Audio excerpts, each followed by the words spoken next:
नमस्ते मेरो डाक्टरको यो विशेष प्रस्तुतिमा यहाँहरू सबैलाई हार्दिक स्वागत गर्दछु। हजुर, महाभूकम्पले अहिले देश एकदमै दुखी छ, पीडामा छ र विभिन्न किसिमको राहत वितरण पनि भइरहेको छ। कहीँ पुग्छ, कहीँ अपुग्छ। कतिले आफ्ना आफन्त गुमाएका छन्, कति अझै पुरिएका छन्, कति मृतकलाई निकाल्न सकिरहेको अवस्था छैन। दात्री संस्थाहरू विभिन्न विदेशी राष्ट्रहरूले सहयोग गरिरहेको अवस्था छ, तर पनि अझ अपुग छ। हामीले यसमा चाहिँ काँधमा काँध, हातमा हात जोडेर अगाडि बढ्नुपर्ने देखिन्छ। र आज यस कार्यक्रममा हाम्रा अतिथि आउनुभएको छ। हाम्रो साथ उहाँको अनुभव बाँड्नको लागि हाम्रो साथ आउनुभएको छ जापानदेखि। उहाँ हुनुहुन्छ डाक्टर सिगेरु सुगानामी। उहाँ चाहिँ नि आम्दा इन्टरनेसनलका प्रेसिडेन्ट हुनुहुन्छ। उहाँलाई यतिखेर स्वागत गर्छु। Welcome to Nepal doctor. हजुर, त्यस्तै गरेर हाम्रो साथ हुनुहुन्छ डाक्टर अर्चना श्रेष्ठ जोशी। उहाँ स्पेसल कोअर्डिनेटर आम्दा इन्टरनेसनलबाट हुनुहुन्छ। उहाँले चाहिँ अहिले कोअर्डिनेसनको काम गरिनु भएको छ र आज चाहिँ यस कार्यक्रममा मलाई चाहिँ इन्टरप्रेटरको रूपमा पनि साथ दिइरहनु भएको छ। स्वागत छ यहाँलाई। धन्यवाद।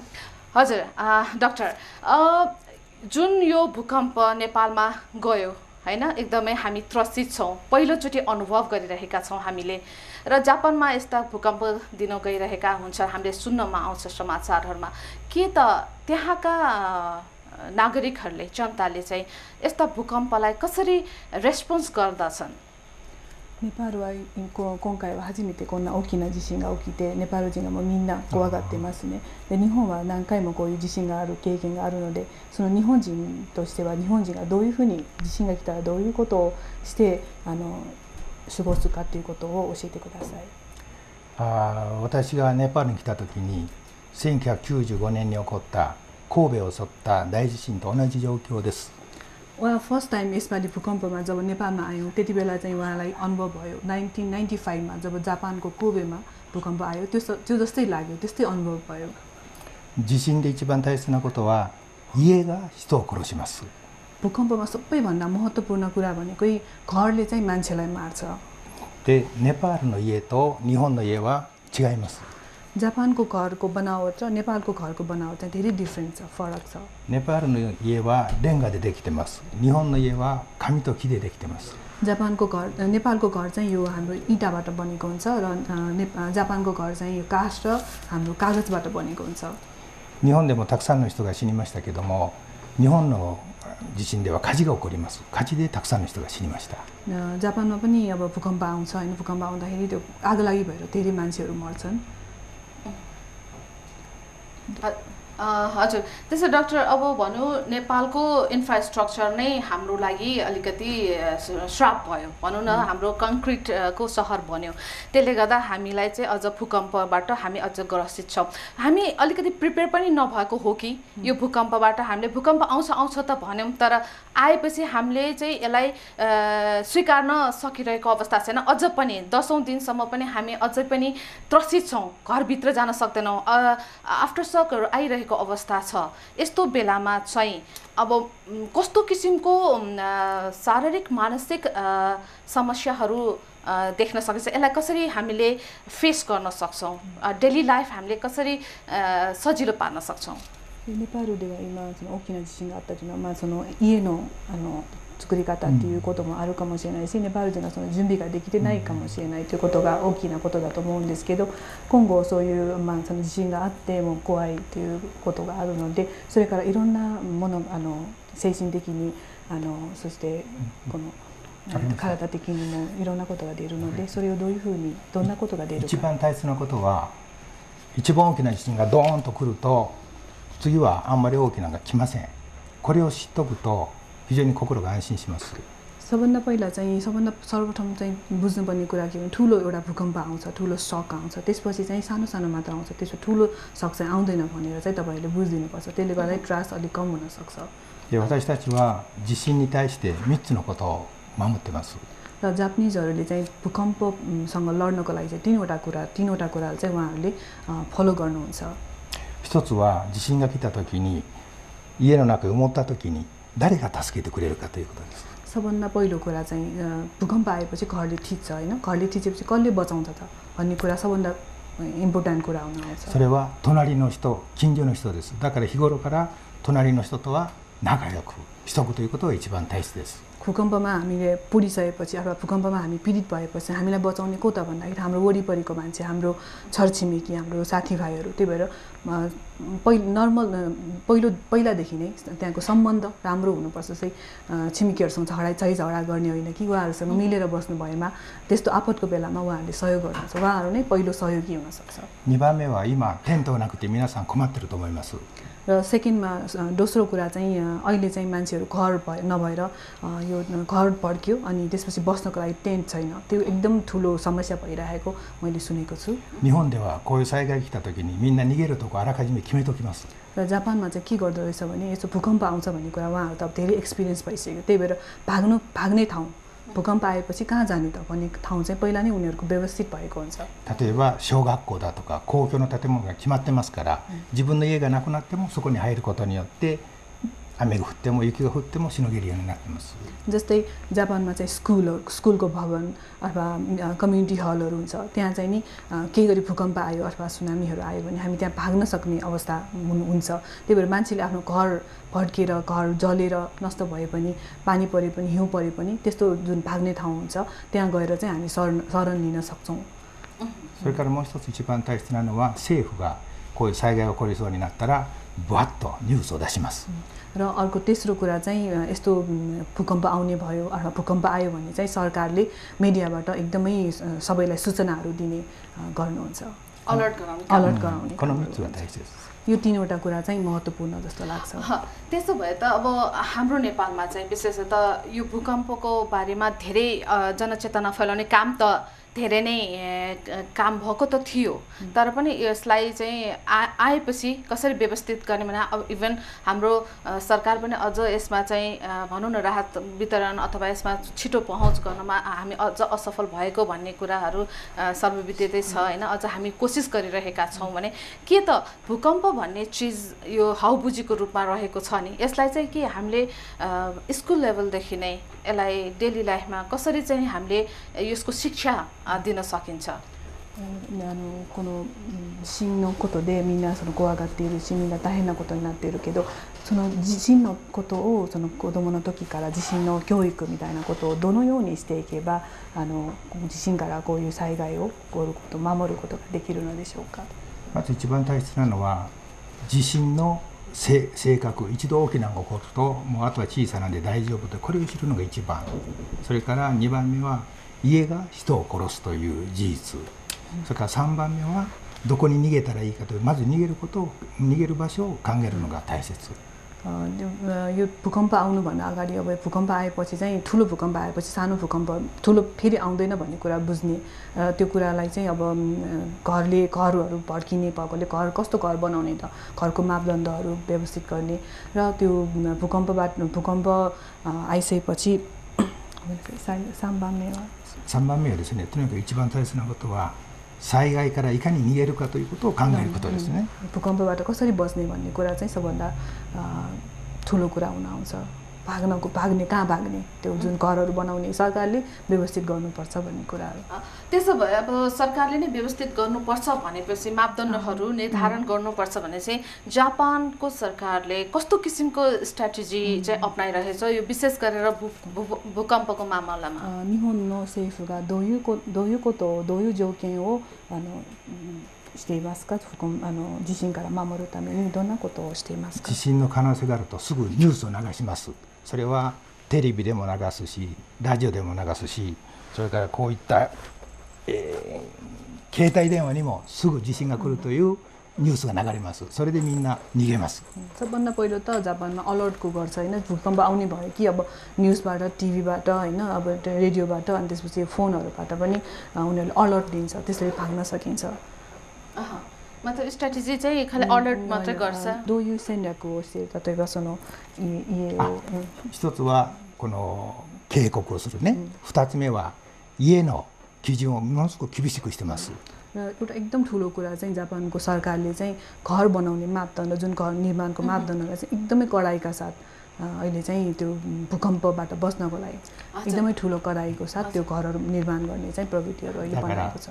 日本の建築のコストは非常に高いです。त्यही भएर जापानमा जुन घर बनाउने कस्ट हुन्छ नि त्यो चाहिँ एकदमै हाई भएको छ अहिले भूकम्पबाट प्रतिरोधात्मक त्यो बनाउने भएकोले धेरै चाहिँ हजुर अब भूकम्प आउँछ भन्ने कुरा चाहिँ कसैले पनि प्रेडिक्ट गर्न सक्दैन भनेको छ हैन अनि जापानको सरकारले चाहिँ कसरी अलर्ट गराउँछ कि अब भूकम्प जान लाग्यो भने अलर्ट गराउनको लागि हामीले भनौँ न सानो सानो एफएम रेडियोहरू बोकेर हिँड्ने एउटा सबैले बोक्नै पर्ने भन्ने जस्तो उहाँहरूले एउटा युज टु भइसक्यो नि लाइफस्टाइलमा भने जस्तै अब प्रेडिक्ट नै गर्न नसकेको कुरा हामीले चाहिँ के त्यस्तो मेकानिजम छ टेक्निकल त्यस्तो छ जसले गर्दा नेपाललाई पनि सहयोग हुन्छ पछिको लागि 地震が来るということはまだわからないというじゃないですか。でも地震が来るということは日本ではわかりますか？僕は12月5ヶ月前にここに来てました。その時にはもう地震が来るという噂が出てました。त्यो जापानमा पनि त्यो टेक्निकली भन्दा पनि जुन उहाँ डिसेम्बरमा यहाँ नेपालमा आउनुभएको थियो त्यति बेला पनि यहाँ भूकम्प आउँछ भन्ने कुरा चाहिँ हल्ला चाहिँ फैलिसकेको थियो। それはかなり科学的に今いつ頃来るかというのを出すことができています。अहिले चाहिँ साइन्टिफिकली पनि भूकम्प चाहिँ कुन बेला आउँछ भन्ने कुरा लगभग आज आउँछ यति बजे आउँछ होइन कि लगभग चाहिँ त्यो समय आउन सक्छ भन्ने चाहिँ त्यो भइसकेको छ। त्यही भएर चाहिँ त्यस्तो अवस्थामा अलर्ट गर्नको लागि चाहिँ सरकारले अथवा हामी आफैले अलर्ट हुनु पर्यो। हजुर अब भूकम्प भन्ने चाहिँ जस्तो यो महाभूकम्प हैन 100 वर्षमा एकचोटि आउँछ भन्ने छ तर हाम्रो नेपालमा चाहिँ विशेषतः 100 वर्षमा दुईचोटि आयो भनेपछि यो यस्तो खालको भूकम्पहरू आउँदाखेरि जुन हामी त पहिलोचोटि महसुस गर्यौं जसले कोही हाम्रा व्यक्तिहरूले मानिसहरूले जनताहरूले चाहिँ नि दुईचोटि पनि महसुस गरे यस्तो हुँदाखेरि चाहिँ पहिलोचोटि नै हामीले हाम्रो शरीर भन्दा मानसिक रूपमा अब के कुराले चाहिँ हामीलाई चाहिँ धेरै नै भनौं न यसले ह्याम्पर पार्छ कि शरीरमा अथवा दिमागमा पहिलोचोटि के हुन्छ एज अ मेडिकली भन्दाखेरि हुन्छ नि हामी त पहिला सुरु त मेन्टली नै डिस्टर्ब हुन्छौं होला हैन भूकम्प आइसकेपछिको कुरा आउँदाखेरिको जुन समय हुन्छ त्यो बेला चाहिँ अनि आउँदाखेरि हामीले के गर्न सक्छौं त्यतिखेर त हामी ब्ल्याङ्क नै भइरा हुन्छौं के गर्नुपर्छ हजुर だからネパールはその大きな地震は100年に1回来るって言われていたんですけど、100年の前にも80年で1回来ました。それでその地震を感じる地震を経験する人っていうのは少ないんですけど、その地震が来る時に精神的に地震が来たって精神的に怖くなるじゃないですか。それをどういうふうなことでちょっとこう怖いことをこう少なくしたりとか自分を守るっていうことをできるのかな。人間は経験してないことに対してものすごく不安を感じますから、これはもう防げないと思います。そしてどんなに勉強しててもやはり実際に建物が揺れたりするとやっぱり恐怖はきます。मान्छेहरूले चाहिँ यदि अनुभव गरेको छैन पहिलो पटक अनुभव गरेको छ भने चाहिँ के गर्नुपर्छ भनेर चाहिँ थाहा हुँदैन। त्यही भएर चाहिँ अकस्मात आउँदाखेरि चाहिँ के गर्ने भनेर उ चाहिँ प्रिपेयर नै हुन सक्दैन र जति पढिरहेको भए पनि जति उले एक्सपिरियन्स गरेको भए पनि त्यस्तो केही अकस्मात केही कुरा भयो भने चाहिँ उले प्रिपेयर हुन नसक्ने कुरा चाहिँ धेरै हुन्छ। だから私たちができることはいつどこへ何を持って逃げるかという準備さえしとったらいいと思います。 त्यही भएर हामी मान्छेहरूले चाहिँ गर्न सक्ने कुरा भनेको कुन बेला केही परिहाल्यो भने कुन बेला केही परिहाल्यो भने के सामान लिएर कहाँ भाग्ने भन्ने कुरा चाहिँ पहिले नै प्रिपेयर भयो भने चाहिँ हाम्रो त्यो अवस्थामा हामीले अब त्यो भूकम्प आयो अथवा केही भयो भने हामीले कहाँ भाग्ने र के लिएर भाग्ने भन्ने हामीसँग पहिलादेखि इनपुट छ भने चाहिँ त्यति बेला चाहिँ हामी त्यो कुरालाई हाम्रो दिमागमा आउँछ र हामी त्यो एक्टिभिटिज गर्न सक्छौं। नभए चाहिँ केही पनि हामी प्रिपेयर छैनौं भने चाहिँ हामी केही पनि गर्न सक्दैनौं। कसरी प्रिपेयर गर्ने त हामीले आफ्नो लाइफमा अब यस्तो भूकम्प आउँदाखेरि भनौं न हामी भाग्यवश शनिबार थियो छुट्टी थियो र हामी सबै परिवारसँग थियौं हैन काममा जानेहरू बाहेक धेरै जनाको छुट्टी थियो परिवारसँग थियो। कहिलेकाहीँ त अब बच्चाहरू स्कुल गइरहेका हुन्छन् आमा बाबु अफिस गइरहेका हुन्छन् अथवा कोही घरमा हुन्छन् बुढाबा हजुरबा हजुरआमा घरमा भइरहन्छ। यस्तो अवस्थामा सबैलाई कसरी प्रिपेयर गराउने त भूकम्प आयो भने हामी यो गर्नुपर्छ हाम्रो साथमा यो कुरा चाहिँ हुन जरुरी छ। 今回は幸いにも土曜日の昼に地震が来てみんな家にいた時だったから、みんな家族が一緒にいるっていうことが多かったんですね。でもいつもそういうことは限らないじゃないですか。例えば学校にいてるとか会社にいてる時に地震が来る。でも自分を守る時にどんなことをそういう時にもどういうことをしてどんなことを準備しておけば自分を少しでも守れるのでしょうか。ものすごくいい質問だと思うんですけども。एकदम राम्रो प्रश्न गर्नुभयो。今日本では最初の食料を持って水と食料を持っていつでも行動するようにしております。अहिले चाहिँ जापानमा के गरिरहेको छ भन्दाखेरि जहिले पनि अफिस जाँदाखेरि होस् स्कुल जाँदाखेरि होस् आफूलाई 1-2 दिनको लागि चाहिने पानी र खाना लिएर जाने त्यो चाहिँ अहिले एकदम त्यो कुरालाई चाहिँ बढी प्राथमिकता दिइरहेछ। 例えば東京都で昼間地震が来た時に何十万人という人たちが家に帰れなくて東京都内にとどまりますよね。その人たちにどう住むところという落ち着くことを提供するかいうことも大切ですけども、その人たちも自分たちが1日か2日は食べれる食料と水を常に持っておくということが大切になってきています。जस्तै टोकियोमा अब ठुलो भूकम्प आयो भने त त्यहाँ त लाखौँ मान्छेहरू छ र उनीहरूलाई अब एकैचोटि कहाँ लैजाने त त्यो कुरा पनि अब घरहरू बनाउने अब त्यस्तो जहाँ भाग्ने अवस्था हुन्छ त्यस्तो ठाउँ बनाउनु त छँदैछ। त्यो बाहेक पनि त्यो एउटा नर्मल मान्छेले केही गरी भूकम्प आयो भने अथवा केही गरी त्यस्तो आपत आइहाल्यो भने 1 दिन 2 दिन आफूले चाहिँ खान सक्ने पानी आफूलाई पुग्ने पानी चाहिँ लिइराख्यो भने चाहिँ धेरै नै उसलाई सहयोग हुन्छ। अब खानामा अब 1-2 दिनको खाना भन्नुभयो तर त्यो खानामा पनि के खाँदा भन्नु सधैँ बोकेर हिँड्नलाई त पोसिबल छैन खाना। अब स्पेशली नेपालीहरूको दाल भात तरकारी टिफिन क्यारियरमा बोकेर हिँड्न सक्छ। विशेष गरेर यस्तो अवस्थालाई ध्यानमा राखेर कस्तो खालको खाना चाहिँ हामीले सधैँ आफ्नो साथ राख्नुपर्छ? いつも食料を一緒に持っていくっていう話をしてくださったんですけど、ネパール人はご飯とカレーとか食べますよね。だからそういうものを持っていくっていうのはあまり良くないので、そういう時にその災害用でどんなものをいつも持ち歩けばいいのでしょうか。保存食といってパンとか、それからチョコレートとか飴とかカロリーの高いもの少しとそれから水です。सधैँ अब त्यो भात दाल त बोकेर हिँड्न सक्दैन, त्यही भएर चाहिँ क्यालोरी अलि बढी भएको सामान जस्तै चकलेट बिस्कुट अनि कुकिजहरू त्यस्तो कुराहरू र पानी त्यो लिएर हिँड्नुभयो भने चाहिँ क्यालोरी पनि बढी हुन्छ र तपाईलाई केही समयसम्म उसले चाहिँ बाँच्नको लागि तपाईलाई सहयोग गर्छ। हजुर डाक्टर साहबले नेपालमा भूकम्प क्षेत्र जुन हामी पीडित भयो सिन्धुपाल्चोक गोर्खा हैन जति पनि धादिङ यो क्षेत्रहरू नुवाकोट अब काठमाडौँ भक्तपुर भिजिट गर्नुभएको होला हैन। तर अब शहरी क्षेत्रभन्दा गाउँ बेसी क्षेत्रमा जुन अवस्था छ हैन जुन खानेकुराको हामी कुराकानी गरिरहेका छौँ त्यो पोसिबल छैन भनेपछि त्यस्तो अवस्थामा चाहिँ के स्टोरेजको कुनै त्यस्ता उपाय छन् अथवा घरभन्दा बाहिर केही गर्न सकिन्छ त्यस्तो केही छ त? 今は話をしていただいたのはこの町片万住とかっていう町の人たちができることですね。今回災害が地震が起こって先生がネパールに来られていろんなところを見ていただいたと思うんですけど、そこで田舎の方が災害が大きいんですね。でそこでそういうふうに食料の保存とか何かそういうどういうことをすれば災害が起きた時に人が食べれるようにちょっと保存できる場所とか作るとかそういうことができるような方法がありますか？やっぱり日本でもそうなんですけども隣近所で助け合うシステムを作ってます。でजापानमा पनि अब त्यस्तो गाउँमा त अलिकति त्यस्तो प्रब्लम तपाईले भनेछ त्यस्तो प्रब्लम हुन्छ। त्यही भएर चाहिँ जापानमा सबभन्दा अहिले चाहिँ के गरिरहेछ भने गाउँमा एकले अर्कालाई सहयोग गर्ने किसिमको अब उनीहरूले कसरी सहयोग गर्ने त केही गरी यस्तो आपत आइपर्यो भने कसरी सहयोग गर्ने भनेर उनीहरू नै सल्लाह गरेर त्यस्तो कुराहरू गर्ने सिस्टम चाहिँ अहिले बसाउँदैछ। 災害で大切なことは3つあります。一つは災害から絶対逃げることはできない。जुन यो डिजास्टरमा चाहिँ 3वटा कुरा महत्त्वपूर्ण हुन्छ। डिजास्टर आयो भने हामी फेस गर्नै पर्छ, त्यसबाट भाग्न हामी सक्दैनौँ। 2つ目は絶対一人では生きていけない。र दोस्रो नम्बर चाहिँ हामी एक्लै चाहिँ बाँच्न सक्दैनौँ। 3番目は最低のものは持っとかないと生きていけない。 र तेस्रो नम्बर चाहिँ हामीसँग केही सामान जस्तै खाने सामान बस्ने सामान केही भएन भने चाहिँ हामी बाँच्न सक्दैनौँ। それで私は非常に感心したことがあります。 र ती 3वटा कुराबाट भन्यो मैले चाहिँ एकदम नेपालमा आएर चाहिँ एउटा एकदमै मलाई इम्प्रेस भएको एउटा कुरा छ। 4年前に日本で地震と津波が来た時に暴動が起こりませんでした。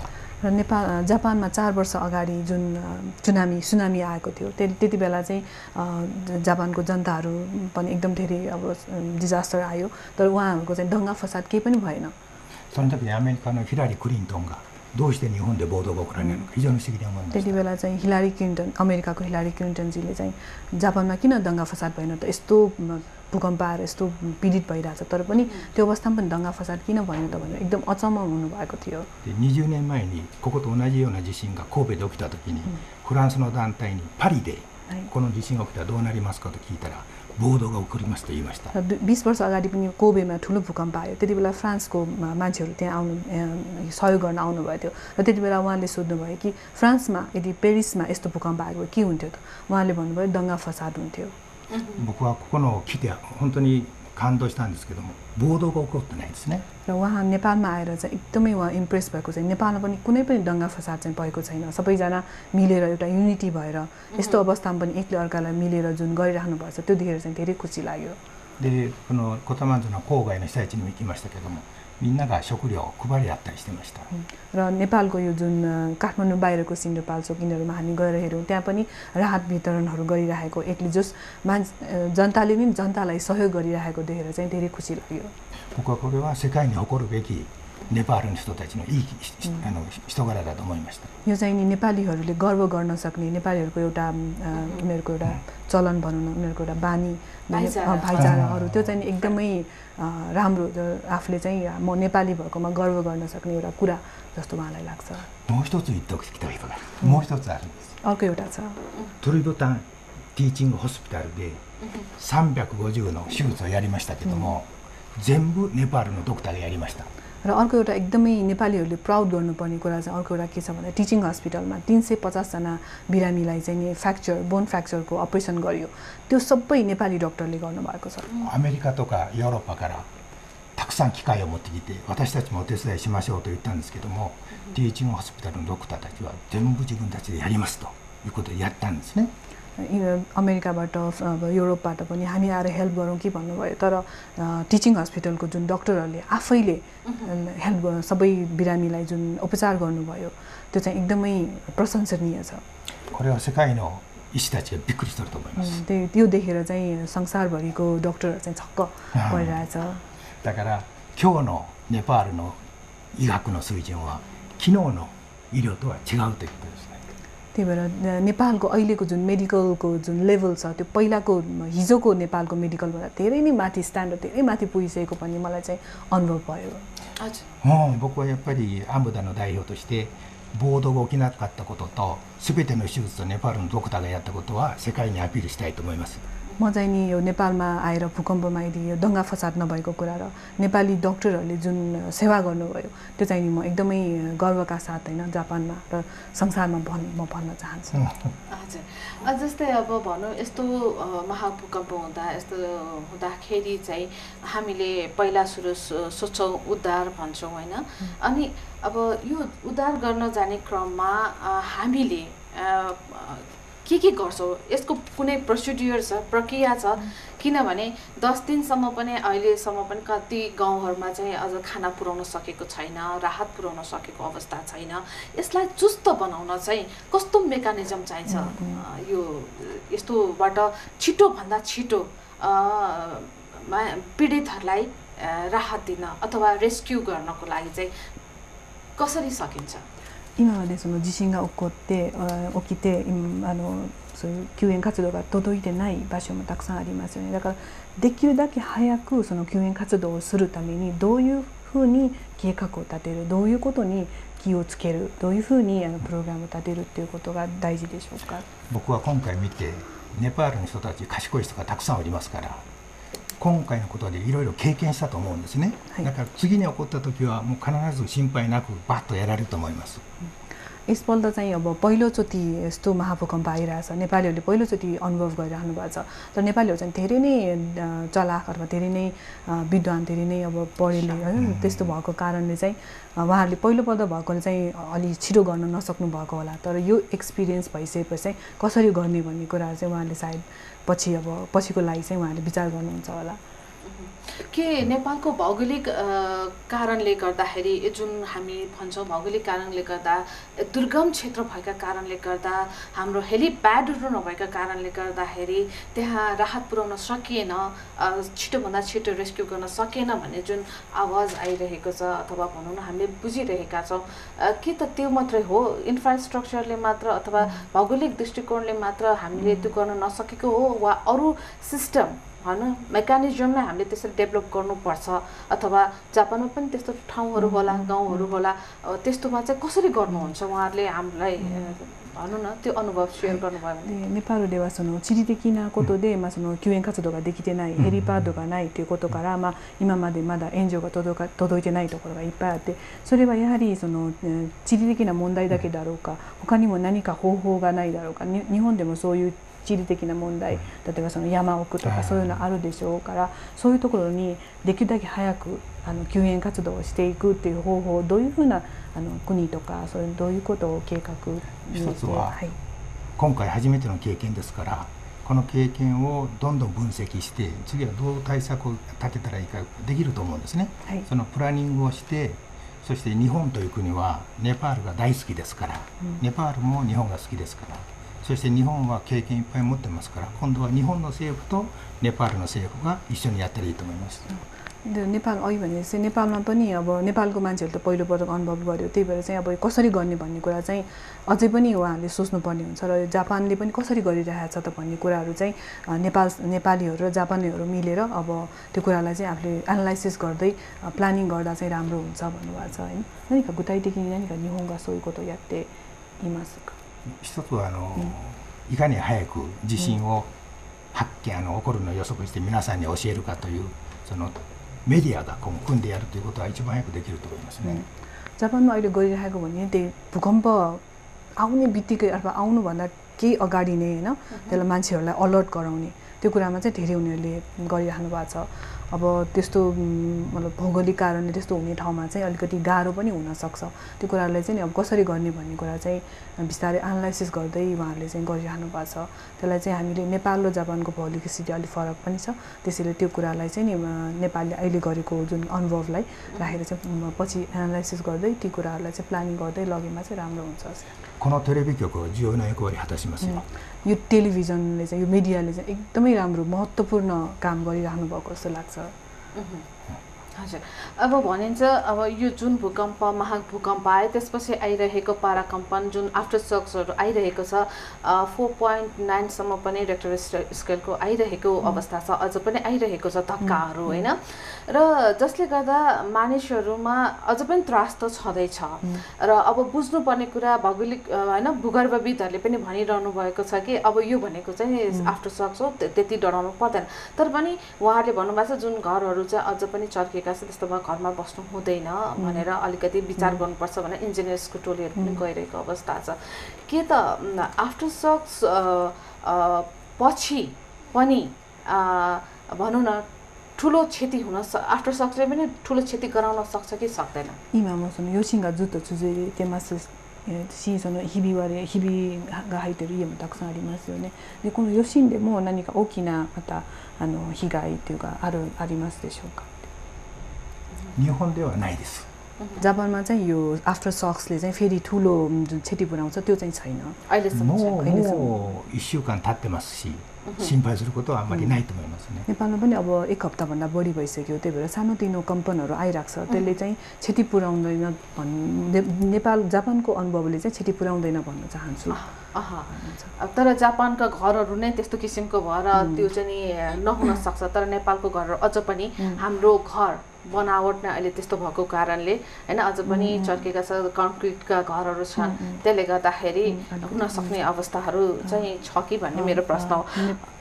हजुर, अब यो आम्दा हैन इन्टरनेसनल प्रेसिडेन्ट हुनुहुन्छ, अब हामीसँग समय थोरै मात्र बाँकी भएको भएर medical doctor as a medical doctor यसपछि हुने जुन भूकम्पपछि भएका जुन शारीरिक र मानसिक रूपमा विक्षिप्त व्यक्तिहरू जसले चाहिँ शारीरिक रूपमा असक्षम पनि भइरहेको छ, त्यस्तो चिजलाई चाहिँ कसरी म्यानेज गर्छ जापानीहरूले कसरी म्यानेज गर्छ, जो कुरा चाहिँ हामीले सिक्न सक्छौँ?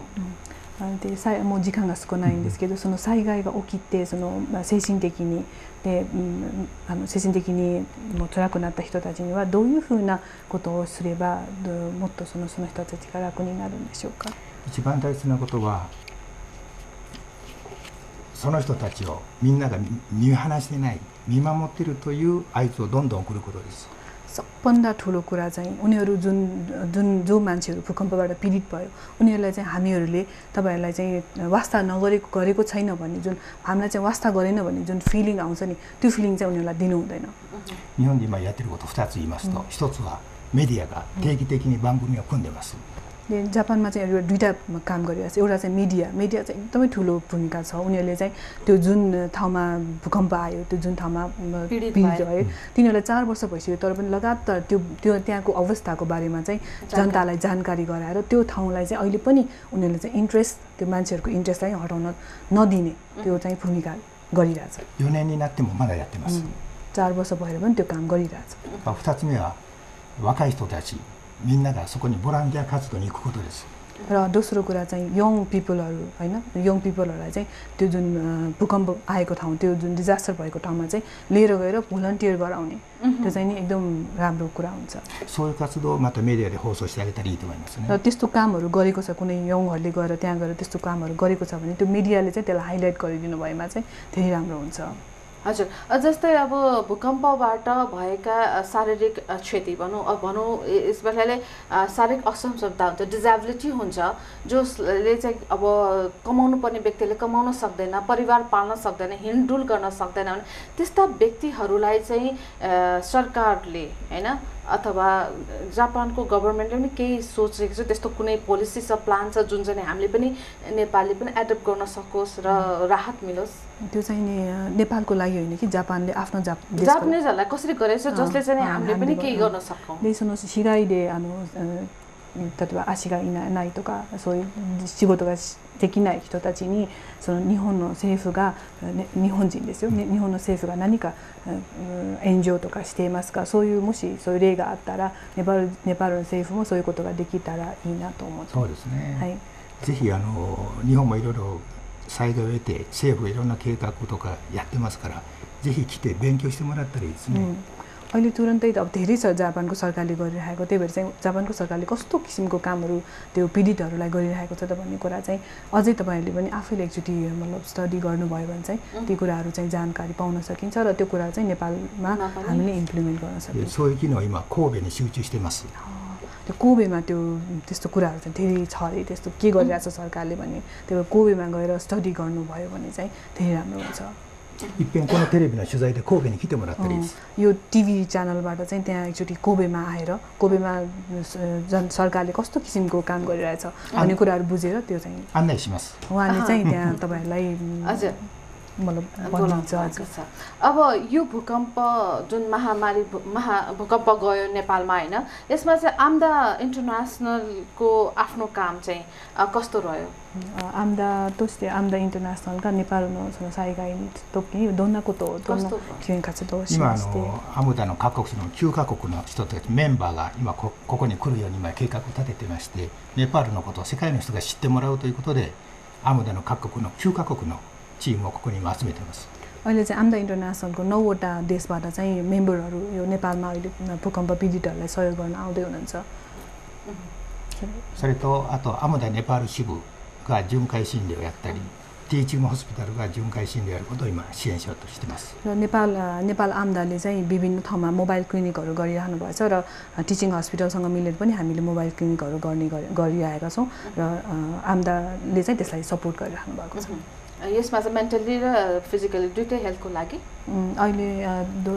今精神的にはしてないんですよね。精神的は発生して1ヶ月後から、メンタリティのためのプログラムを始めます。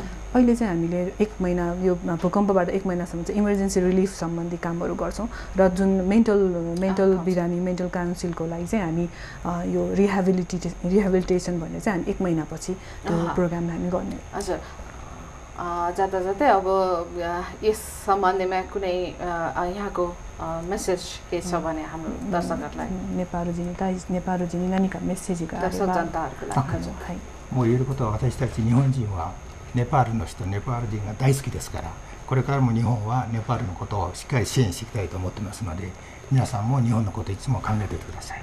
हामीलाई चाहिँ नेपालीहरू चाहिँ एकदमै मनपर्छ होइन, नेपालको लागि चाहिँ हामी गर्न चाहन्छौँ र नेपालीहरूले पनि हाम्रो लागि चाहिँ त्यस्तै सोचिदिनुहोस् भन्न चाहिँ हामी で चाहन्छौँ これをきっかけにネパールと日本の関係がますます強くなるということを私は望んでいます。 र यो आज अब यो भूकम्पबाट भूकम्प आयो, यो यसबाट भन्नु अलिकति अप्ठ्यारो हो, तर यसले चाहिँ अझै हाम्रो सम्बन्ध, हामी दुई देशबीचको सम्बन्ध चाहिँ अझै प्रगाढ होस् भन्ने चाहिँ म कामना गर्छु।